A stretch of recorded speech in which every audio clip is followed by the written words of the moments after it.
اروپای قرون وسطا پر از بیماری‌های کشنده‌ای بود که میتونستن بخش بزرگی از جمعیت رو به راحتی از بین ببرن. اما هیچ کدوم به اندازه ماجرای عجیب فراتروفیا و طاعون رقص سرگرم کننده نبودن. بیماری که بیشتر از 400 نفر رو مجبور کرد تا در خیابان‌ها بدون میل و اراده خودشون برقصن. برخیشون حتی تا پای مرگ. تو این ویدیو طاعون عجیبی رو خواهیم دید که باعث شد مردم از شدت رقص جان خودشون رو از دست بدن. پس تا آخر این ویدیو همراه من باشید و ممنون میشم که با لایک ویدیو از من و کانال دانشمک حمایت کنید و اگر از علاقه‌مندان اکتشافات و اتفاقات عجیب تاریخی هستید حتما کانال رو سابسکرایب کنید. و حالا بریم سراغ ماجرای طاعون رقص. داستان در یک روز گرم تابستانی در ژولای 1518 میلادی آغاز شد. وقتی که یک زن خانه‌دار آلمانی به نام فراو تروفیا از خونه‌اش در استراسبورگ بیرون اومد و ناگهان شروع به رقصیدن کرد. رقصی که فقط خودش میتونست موسیقی که باهاش میرقصه رو بشنوه. رقص اون عجیب و کنترل نشده بود، انگار در حالتی از قلسه قرار داشت. اون تمام روز رو در خیابان‌های شهر کوچک خودش رقصید، در حالی که همسرش با شرمندگی نگاش میکرد بدون اینکه همراهیش کنه یا بتونه جلوش رو بگیره. فراو فقط چند ساعت استراحت کرد و خوابید و بعد دوباره از خواب بلند شد و شروع به رقصیدن کرد. این بار تا جایی که پاهاش زخمی و خونی شدن. در واقع به مدت 3 روز بیوقفه رقصید و پاهاش کبود و خونالود و بدنش از خستگی در حال متلاشی شدن بود. به زودی جمعیتی از روستاییان کنجکاو در اطراف این زن ظاهراً دیوانه که بدون دلیل خاصی میرقصید جمع شدند. مردم احتمالاً فکر میکردند که یک نمایش خیابانی جالب در حال رخ دادنه. اما طولی نکشید که این نمایش شکلی وحشتناک و غیر قابل توضیح به خودش گرفت. فراو تروفیا مدت زیادی تنها نموند. در عرض تنها چند روز حدوداً 30 نفر دیگه به اون پیوستن و یک گروه رقص تشکیل شد و به طور ناگهانی شروع به رقصیدن بی اختیار کردند. در هفته‌های بعد تعداد این افراد بیشتر و بیشتر شد و به مردم بیشتری در استراسبورگ سرایت کرد و به بیش از 400 نفر رسیدند. در گزارش ها اومده که در بین رقصنده ها همه جور آدمی وجود داشتند، از کسانی که کفش چرمی و یا ورزشی داشتند و یا حتی پا برهنه بودند و همه درگیر این جنون شده بودند. این اتفاق به سرعت به یک بحران تمام عیار تبدیل شد، به طوری که شورای شهر استراسبورگ کاملا سردرگم مونده بود که چطور با این وضع مقابله کنه، چون در هیچ مدرسه‌ای به اونها یاد نمیدادن که چطور یک بحران رقص جنون‌آمیز بی اختیار رو مدیریت کنن. تنها چیزی که مقامات میدونستن این بود که این مردم ظاهراً سرخوش و در حال رقص اصلاً از رقصیدن لذت نمی بردن و برخلاف میلشون می رقصیدن. اونا در عذاب بودن، از درد فریاد می کشیدن و برای نجات التماس می کردن. با افزایش دمای هوا در تابستون روزانه تا 15 نفر در اثر این بیماری جون خودشون رو از دست می دادن. در تلاش برای پیدا کردن راهی برای متوقف کردن این طاعون عجیب، شورای شهر پزشکای محلی رو فراخواند. پزشکا بعد از رد کردن دلایل ماورایی مثل دلایل مربوط به ستارگان و نجوم و یا عوامل شیطانی نتیجه گرفتند که این افراد به بیماری هات بلاد یا خون داغ دچار شدند. در واقع نظر اونها این بود که خون داغ اونها به خاطر مشکل عدم تعادل در مزاج چهارگانه انسانه. طبق این تئوری گرمای بیش از حد خون مغز را از کار انداخته و باعث نوعی جنون و بی اختیاری می شد.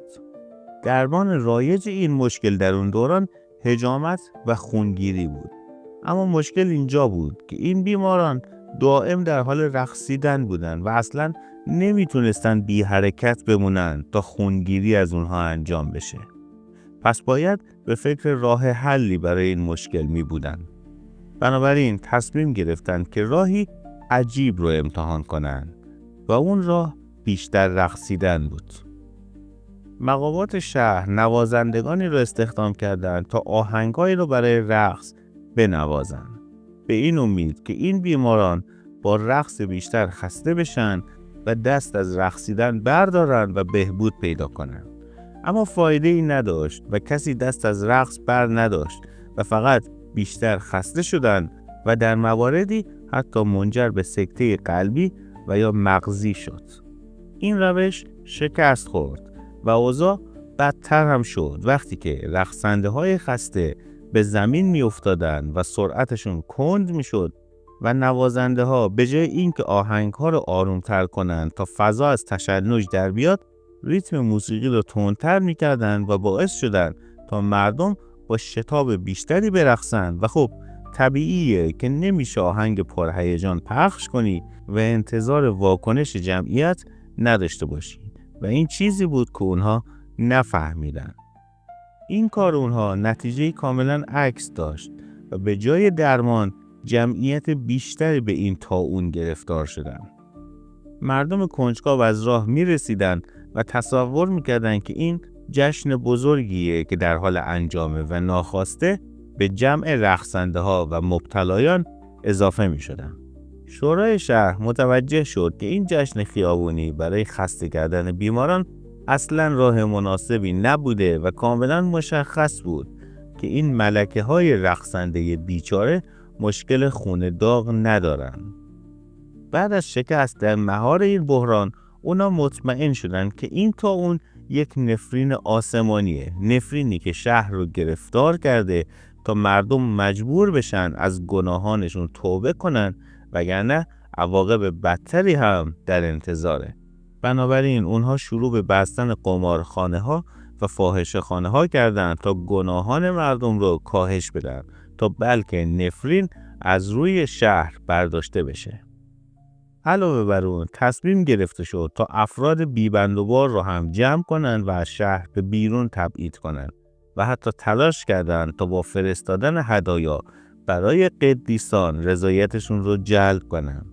مثلا یک شمع حدوداً 50 کیلویی رو به کلیسا هدیه دادن، اما باز هم طاعون متوقف نشد. طاعون رقص همچنان ادامه داشت و معلوم بود که به این راحتی‌ها قرار نیست تموم بشه. در نهایت مقامات رقص رو غیر قانونی اعلام کردند و برای هر کسی که با موسیقی تکونی هم بخوره 30 شیلینگ جریمه در نظر گرفتن. علاوه بر این تمام موسیقی‌ها ممنوع شدند، البته بجز موسیقی‌های ملایم برای مراسم عروسی. اما بر اساس آرشیو گزارش‌های شهرداری اونا موظف بودند که از طبل استفاده نکنند. طبل‌ها خطرناکترین سازها بودند چون ظاهرا صدای ضربات همونها باعث شده بود که این اپیدمی عجیب به راه بیفته. اما حتی این اقدامات شدید هم جلوی طاعون رو نگرفتن. شاید باور نکنید اما این اولین طاعون رقص در اروپا نبود. در سال 1374 میلادی هم موجی از رقص‌های غیرقابل کنترل در شهر آخن به راه افتاد و به سرعت در امتداد دره راین گسترش پیدا کرد. ولی اون ماجرا بیشتر شبیه یه رقص دست جمعی منظم بود تا یک جشن بی‌قاعده و هرج و مرج. افرادی که گرفتار این بیماری شده بودند دستای هم رو در یک دایره می گرفتن و ساعتها بدون وقفه و دیوانه‌وار می رقصیدن تا اینکه در نهایت از خستگی شدید به زمین می افتادن. به نظر می رسه که مردم آخن به نوعی در حال تجربه یک توهم بودن، اما مقامات آخن این نظر رو قبول نداشتن. اونها این ماجرا رو به تسخیر شیطانی نسبت دادن و کشیش ها رو آوردن و اونها برای رفع این بلا حلقه های رقص رو با آب مقدس تطهیر می‌کردن و همزمان وردهایی رو در صورت افراد تسخیر شده فریاد می‌زدن.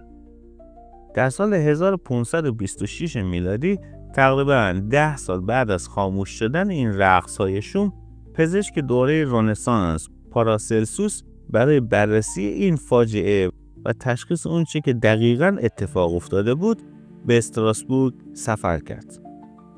به گفته پاراسلسوس این رقص‌های اجباری طبیعی یک واکنش غیر ارادی فیزیکی مثل یک رفلکس بوده که اگر بخش‌های خاصی از بدن تحریک می‌شد میتونست اتفاق بیفته. اما خب چون سال 1526 بود به رسم اون زمان و جنسیت گرایی اون دوران پاراسلسوس برای اطمینان خاطر زنان رو هم مقصر دونست. اون نقش زنی به نام فراو تروفیا رو زیر ذره‌بین برد و اون رو زنی سرکش معرفی کرد که برای انجام ندادن یکی دو کار خونه این جنون رقص رو شروع کرده بود. پاراسلسوس ادعا کرد که درست قبل از شروع رقص شوهر فراو از اون خواسته بود کاری رو انجام بده که اون دوست نداشت.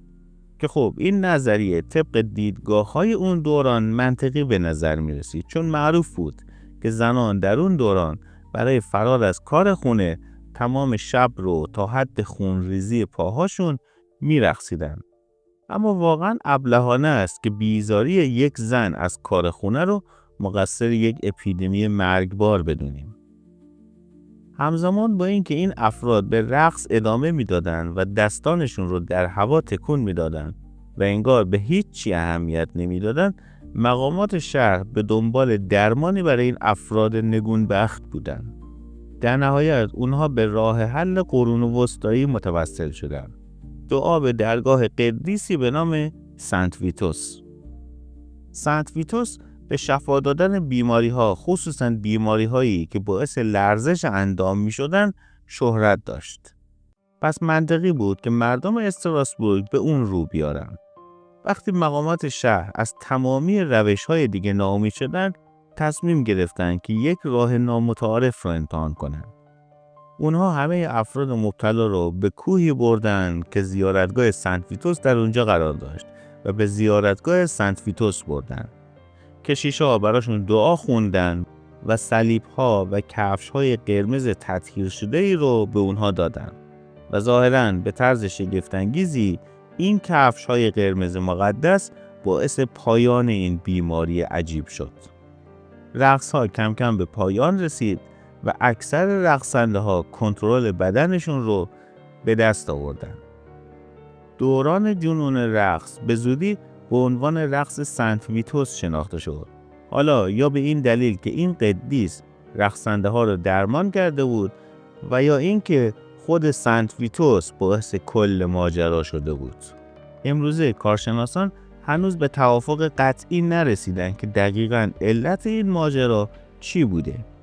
برخی میگن که مسمومیت ناشی از مصرف غلات آلوده که میتونه باعث تشنج و حرکات غیر ارادی بشه میتونسته علت این اتفاق بوده باشه.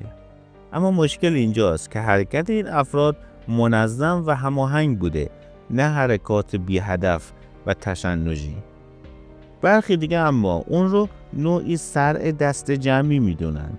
اما این هم زیاد منطقی نیست، چون توضیح نمیده که چطور این جنون سرایت کرده، چون صرع مصری نیست. یک تئوری دیگه میگه که این ماجرا یک آیین مخفیانه فرقه‌ای بوده که در هر دهه اعضای مخفی فرقه در انظار ظاهر میشن و در ملأ عام به شادی‌های عجیب میپردازن. اما این نظریه هم با واقعیت جور در نمیاد، چون توضیح نمیده که چطور رقص در بین مردم گسترش پیدا کرد، چون مشخص بود که این افراد در حال زجر کشیدن بودن، نه لذت بردن، و خیلی هاشون هم مردن. و از اونجایی که اروپا در اون زمان در حالت آماده باش شدید برای جلوگیری از بدعت‌گذاری های فرقه‌ای بود، بعید بود که همچین فرقه‌ای بتونه به راحتی از زیر دست اونا در بره و فعال بشه. اما محتمل ترین توضیح برای این ماجرا میتونه هیستریای جمعی یا همون روانپریشی توده‌ای باشه. این که بگیم در سال 1518 استراسبورگ اوضاع خیلی بدی داشته درست نیست. اما در سالهای قبل از این ماجرا استراسبورگ چندین قحطی وحشتناک رو تجربه کرده بود. بین سالهای 1492 تا 1511 4 قحطی بزرگ رخ داد. در سال 1516 قیمت مواد غذایی سر به فلک کشید و در سال 1517 هم قحطی پنجم هزاران نفر رو کشت. در سال 1518 شیوع بیماری‌هایی مثل آبله و جذام هم باعث ترس و اضطراب شدید مردم شده بود و یتیمخانه‌ها با افزایش بیشتر از 300 کودک یتیم جدید روبرو شدند. ترس از تسخیر شدن مردم رو دیوانه کرده بود و شهر برای شیوع یک هیستری جمعی آماده بود. باورهای خرافی مردم رو به این باور رسونده بود که ذهن و بدنشون توسط یک نیروی ناشناخته کنترل میشه. اونا متقاعد شده بودند که قربانی یک نیروی غیبی هستند که با توجه به اینکه درمان نهایی هم در زیارتگاه سنت ویتوس و با یک جفت کفش مقدس رخ داد منطقی به نظر میرسه. به همین خاطر بسیاری از تاریخ‌دانان معتقدند که الگوی طاعون رقص از چگونگی شروع، گسترش و نهایتاً درمان اون کاملاً با هیستری جمعی همخوانی داره و یک واکنش روانی به استرس شدید، گرسنگی و ترس بوده. اما یه سوال، از نظر شما ترسناکترین بیماری چیه؟ لایک ویدیو و سابسکرایب کانال هم فراموش نشه. با آرزوی دانش روزافزون.